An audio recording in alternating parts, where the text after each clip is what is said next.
Vorrei che tutti facessimo una riflessione sui civici musei. Le dichiarazioni del sindaco sono state mal interpretate, nessuno vuole tenere chiuso fino al 1° di aprile. È chiaro che vogliamo sfruttare appieno la cassa integrazione in un periodo, come state vedendo adesso, di chiusure e restrizioni che probabilmente si protrarranno nel tempo. Noi abbiamo bisogno di visitatori per i musei, attualmente visitatori non ce ne sono.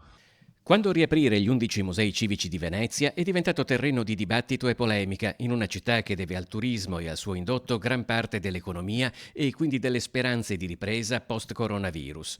Ma secondo CGIL e UIL attualmente non si stanno tenendo solo chiuse le porte ai visitatori, si sta mettendo in lockdown anche quell'attività scientifica di conservazione del patrimonio fondamentale per il mantenimento dell'attività culturale cittadina.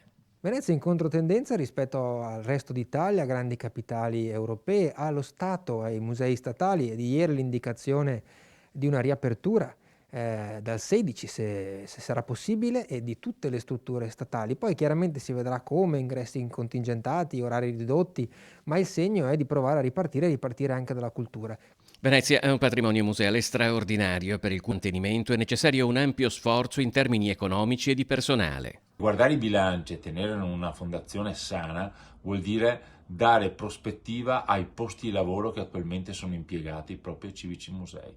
Per cui la riflessione che dico io di fare è quella di vedere un po' più in lungo.